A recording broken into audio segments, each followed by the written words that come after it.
What's up, everybody? Today we've got an in-law story that escalates from annoying to legendary in about 3 acts. A guy buys a new house with his wife. His mother-in-law immediately starts demanding a key. He says no. His wife says no. Mother-in-law throws a fit. Husband's wife, my man's wife, changes the locks. But here's where it gets genius. When the mother-in-law keeps pushing, the husband decides to give her a key. A fake key. Then he waits for Christmas morning.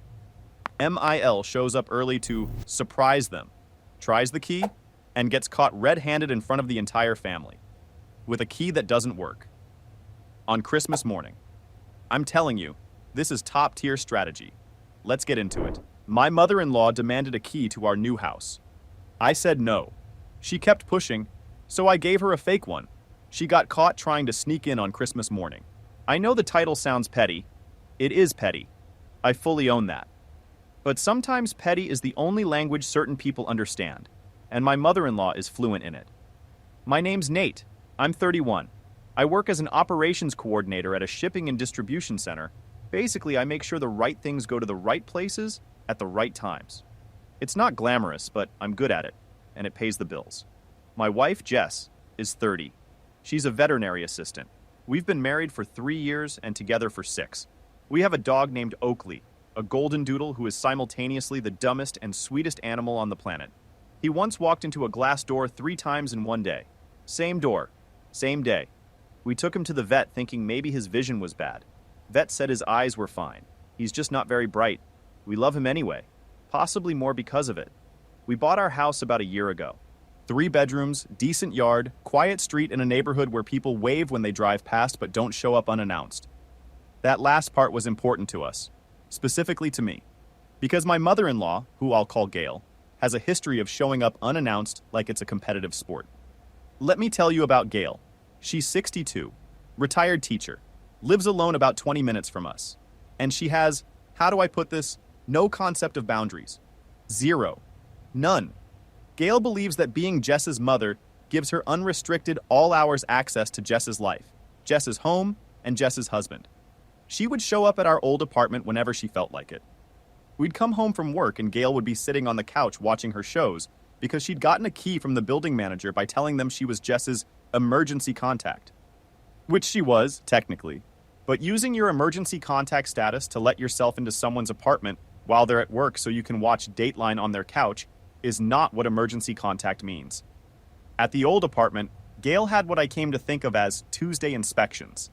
She'd show up on random Tuesdays, always Tuesdays, never any other day, which is somehow both predictable and unhinged, and go through the apartment like a quality control auditor at a factory.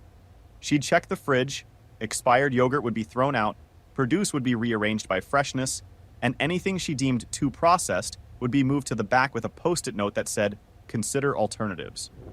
She'd check the bathroom. She once bought us a new shower curtain because she didn't like the pattern of the one we had. We'd had it for 3 weeks.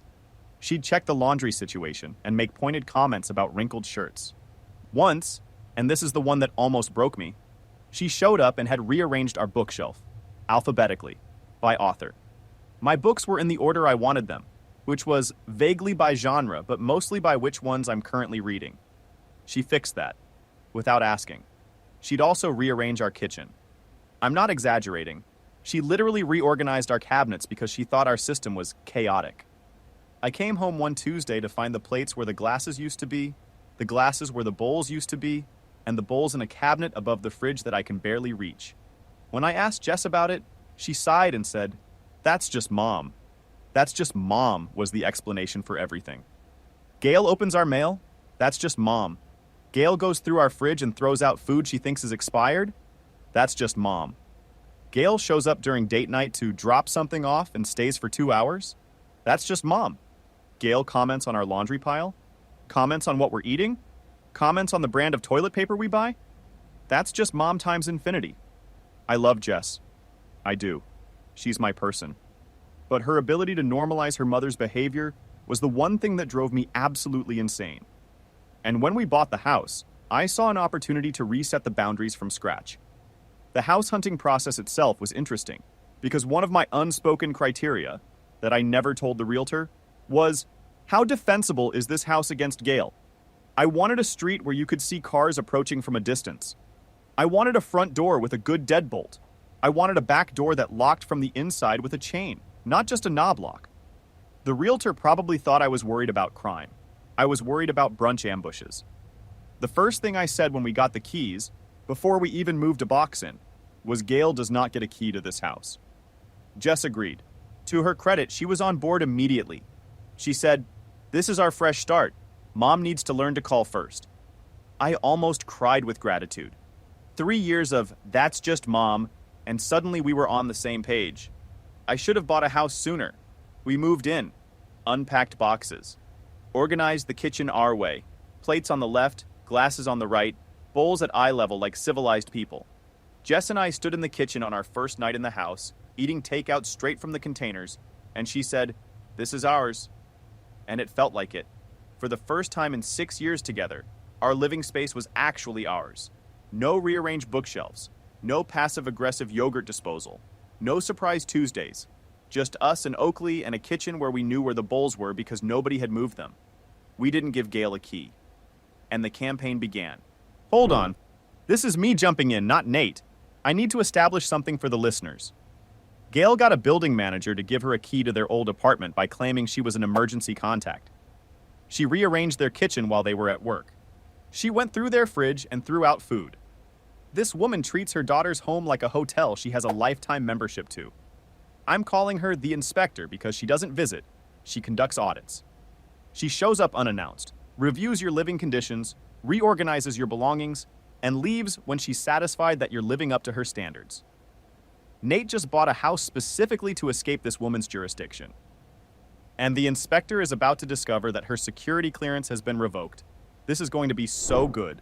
I should mention that we did give a spare key to one person, our neighbor across the street, a retired firefighter named Hank, for actual emergencies. Hank is the kind of guy who checks on your house when you're on vacation and waves at you from his driveway while watering his immaculate lawn. He has never once entered our home uninvited. He has never rearranged our cabinets. He has never commented on our toilet paper brand. Hank is what a key holder should be, invisible until needed. Gail is what a key holder should never be, always present, never invited, and armed with opinions about your towels. Gail started asking for a key within the first week. She was helping us unpack, which I'll give her credit. She did actually help with some of the unpacking. She's not useless. She's just overbearing. During one of these unpacking sessions, she said casually, "So, when do I get my key?" Jess said, "Mom, we're not giving out keys right now." Gail laughed like Jess had made a joke. She said, "No, seriously, I'll need one for when you guys are at work. What if something happens?" Jess said, "Then we'll handle it." Gail's face changed. That subtle shift from, "Isn't this fun?" to, "I am being denied something I consider my right." She didn't push further that day, but I knew it wasn't over. The inspector doesn't accept denied access. She files an appeal. Over the next few months, Gail tried everything. She asked Jess separately, when I wasn't around, thinking the resistance was coming from me. She was half right. Jess held firm. She texted Jess things like, "What if there's a fire and I need to get Oakley out?" And, "What if your pipes burst while you're on vacation?" And, "What if I need to water your plants?" We don't have plants. Jess doesn't keep plants because she once killed a cactus. A cactus. Those things survive in deserts. Jess killed one in a kitchen with central heating and regular sunlight. So no, Gail, you don't need to water our plants.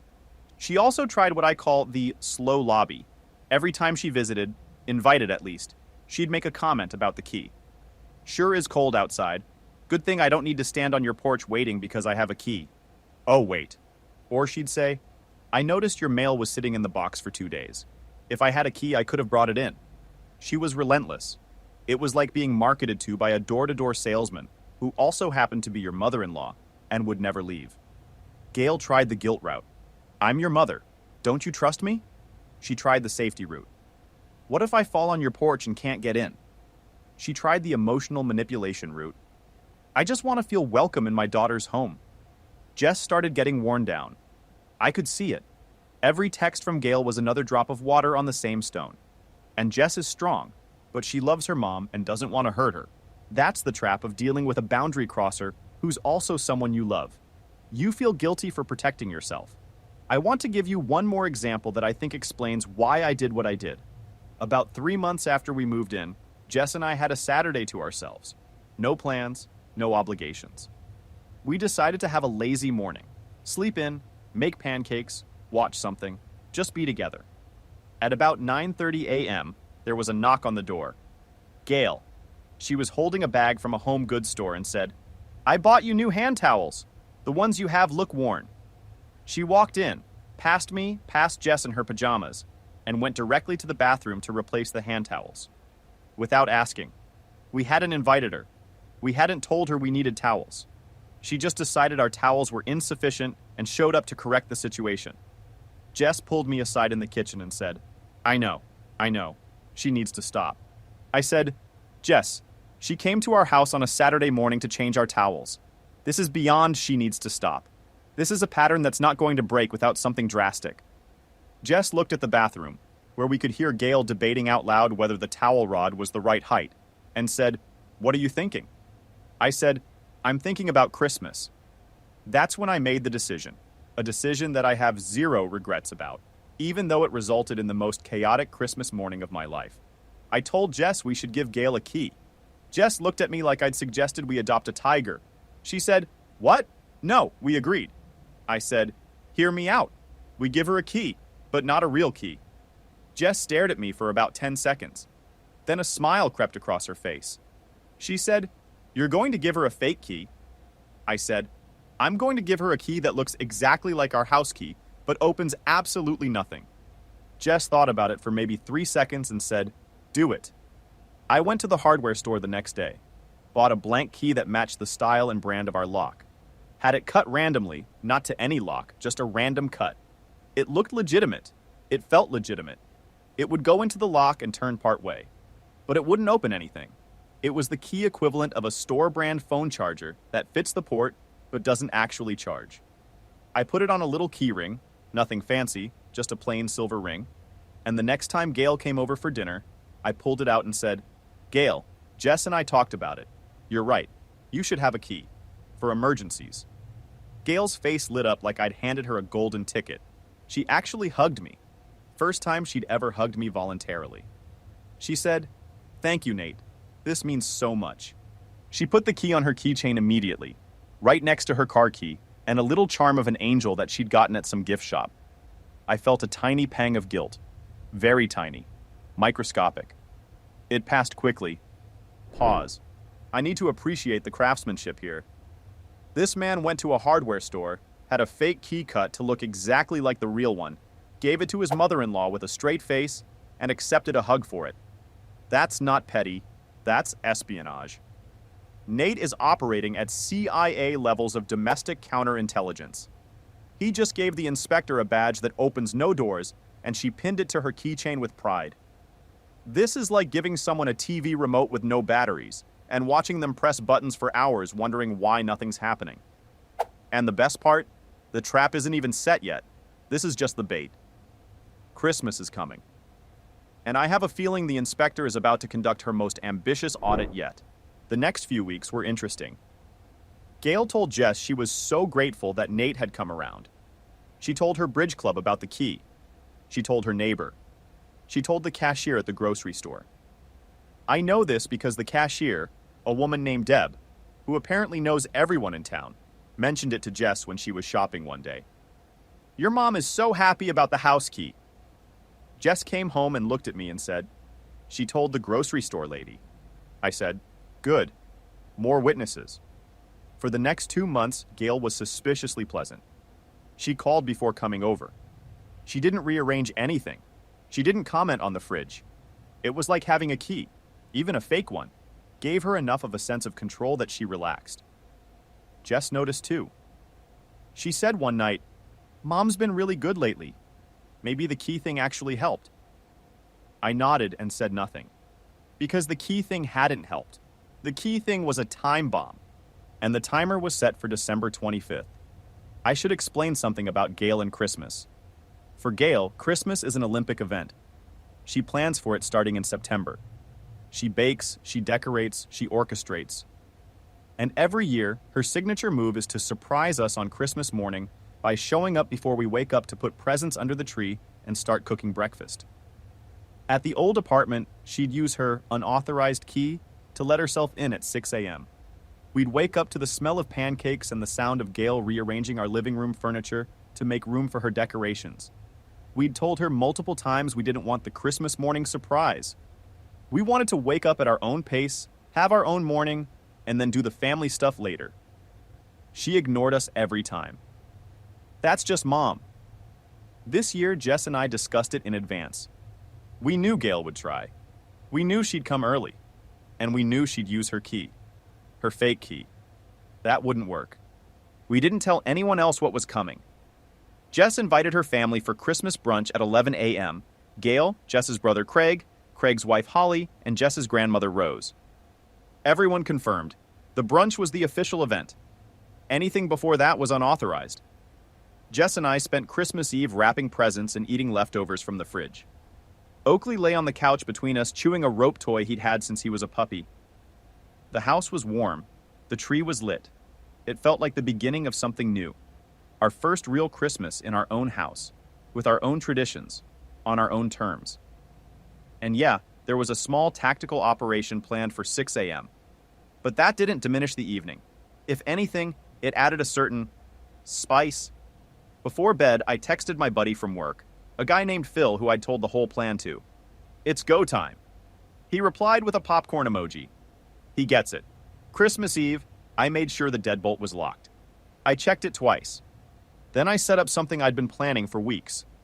I positioned a chair near the front window of our living room, at an angle where you could see the front door but wouldn't be visible from outside.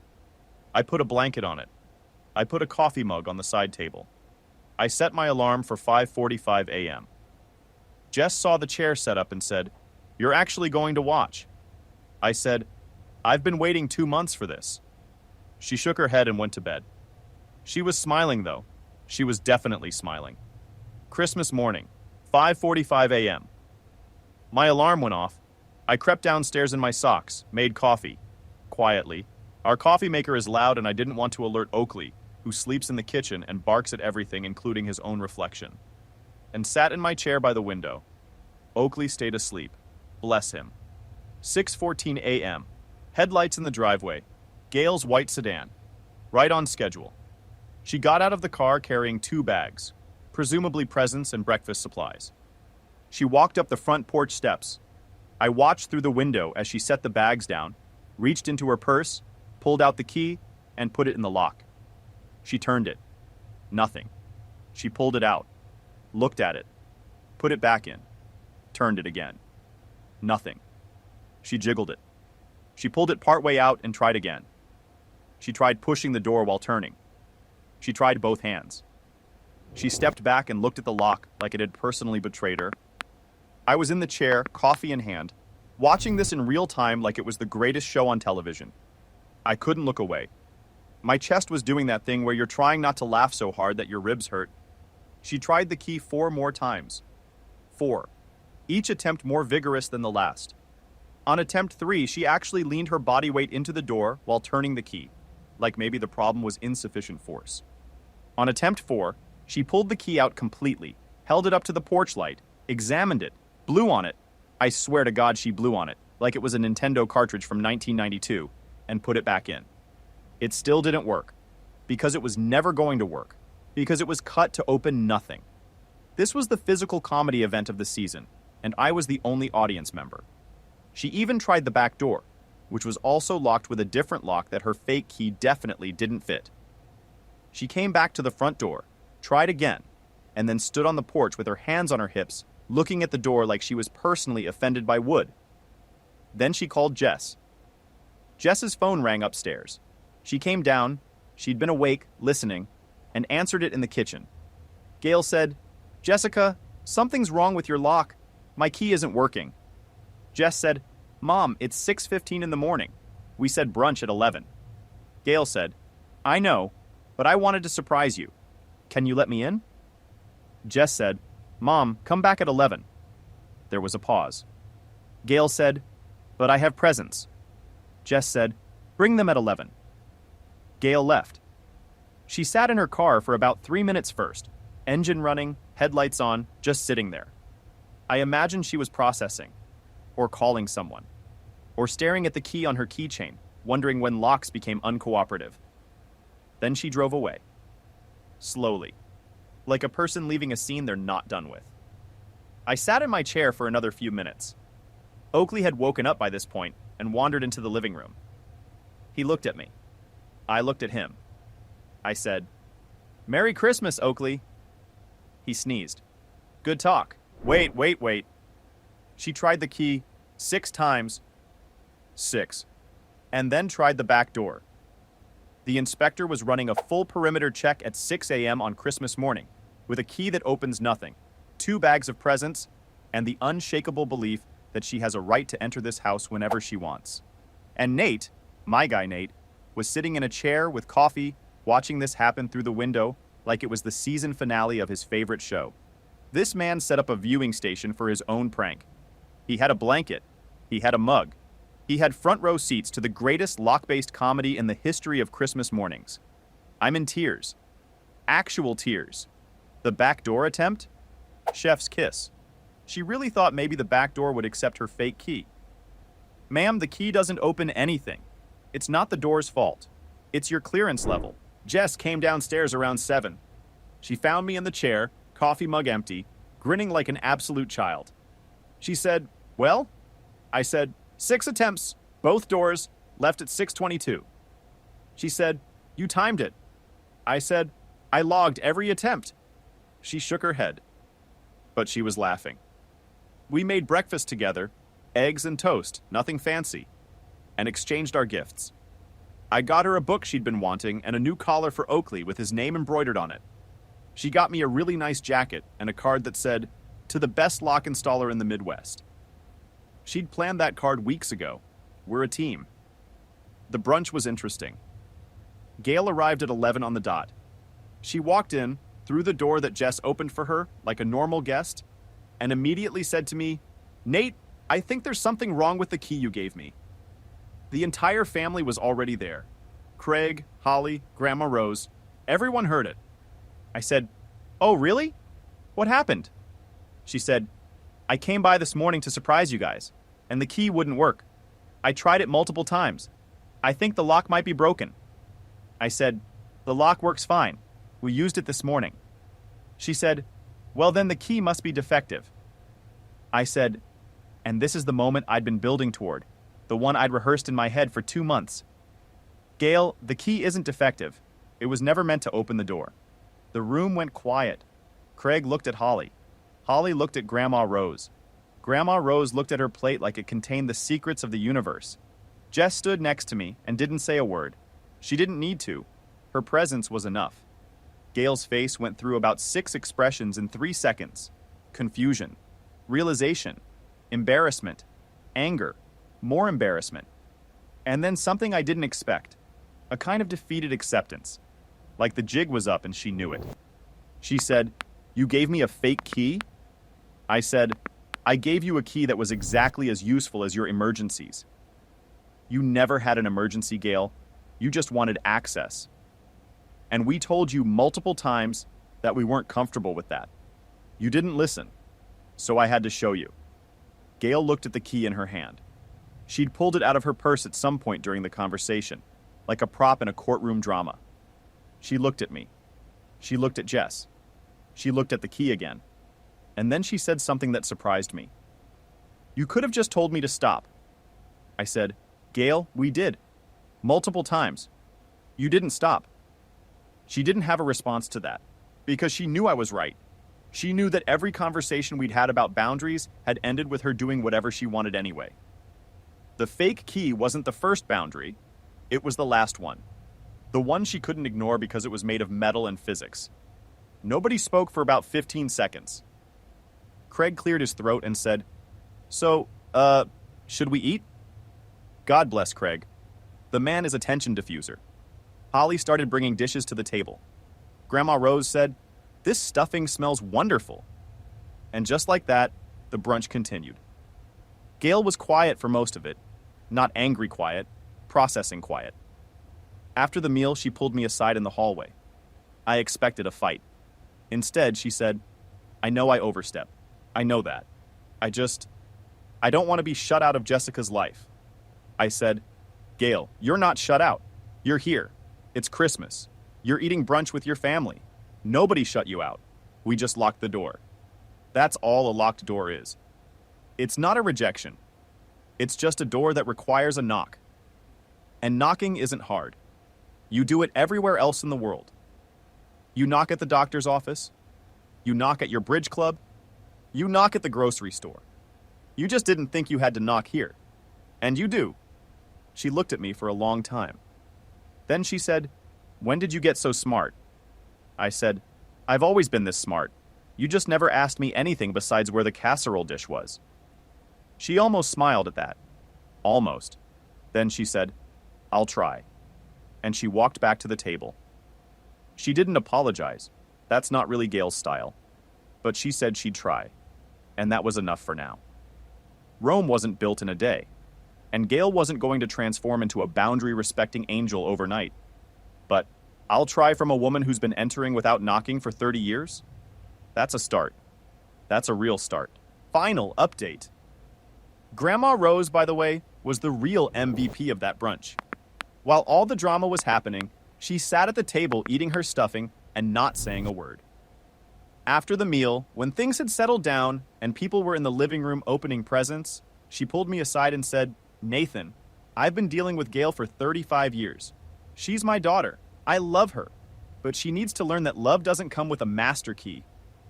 Then she patted my arm and went back to her stuffing. Grandma Rose is a legend. I'm naming my first child after her. Not really, but maybe my first golden doodle. It's been about 4 months since Christmas. Things have actually been better. Gail calls before she comes over now. Every time. She called last week and said, Is it a good time?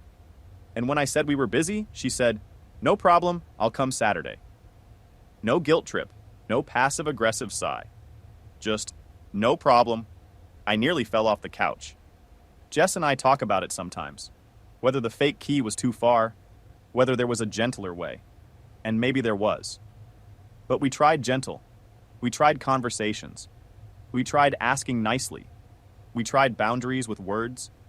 None of it worked because Gail doesn't hear words. She hears results. And the result of a key that doesn't turn is, I can't get in. That's a result she could understand. It wasn't mean. It wasn't cruel. It was just a lock being a lock. She hasn't asked for a key since. She did, however, buy us a Ring doorbell for our anniversary and said, Now I can check on you without a key. Jess and I looked at each other and laughed. The woman is incorrigible, but she's trying. In her own way, she's trying. Jess told me the other night that her mom called her and said, I've been thinking about the key thing. I understand why Nate did it. I wish he hadn't, but I understand. That's as close to an apology as Gail gets. Jess says it's growth. I say it's a ceasefire. Either way, I'll take it. Oakley, for his part, loves Gail. He goes absolutely insane when she visits, tail wagging, jumping, licking her face. He's the one member of this household who genuinely wants her here at all times. Traitor. The fake key is still on Gail's keychain, by the way. She never took it off. I asked her about it once and she said, It reminds me to knock. I thought that was actually kind of beautiful, in a weird, Gail-shaped way. Would you have given the fake key? Or was there a better way to handle the inspector? I've thought about it a lot. And honestly, I think the fake key was the only thing that would have worked. Words didn't work. Boundaries didn't work. Locking the door didn't work. But a key that doesn't open anything. That's the one thing Gail couldn't argue with. Because the lock isn't broken. And neither is the boundary. They both work exactly as intended. Oh, and Craig texted me a week after Christmas. He said, That was the best Christmas morning I've ever had. Can you give my mother-in-law a fake key too? I said I'd consider it. I'm thinking about starting a business, Fake Keys by Nate, helping families establish boundaries, one useless key at a time. Anyway, Jess says I should stop making it a joke. She says it was a serious moment, and I shouldn't undermine it with humor. She's probably right. But also, I watched a grown woman try to break into my house 6 times with a hardware store prop key on Christmas morning while I drank coffee in a blanket chair. If that's not comedy, I don't know what is. Yo, it reminds me to knock. Gail said that, about a fake key, that her son-in-law gave her as a prank/boundary enforcement tool, and she kept it on her keychain. That's not petty anymore. That's growth disguised as a keychain charm. Nate didn't scream. He didn't lecture. He didn't give an ultimatum. He gave a woman who doesn't understand words a physical object lesson. The lock doesn't open. The boundary exists. Knock. 3 syllables. 1 fake key. 20 years of unwanted kitchen rearranging. Over. The inspector has officially been decommissioned, and she's keeping the badge as a souvenir. I've never been more proud of a stranger. What a story. Look, Nate could have handled this a dozen different ways. He could have yelled. He could have gone no contact. He could have let Jess fight that battle alone. Instead, he bought a $2 key, waited 2 months, and let the lock do the talking. And the result? Gail calls before she comes over. She knocks. She asks if it's a good time. That's not a Christmas miracle. That's a guy who understood that some people don't respond to words. They respond to evidence. And the evidence was a key that doesn't turn. Drop a comment. Fake key, genius, or too far? Subscribe, and I'll see you in the next one.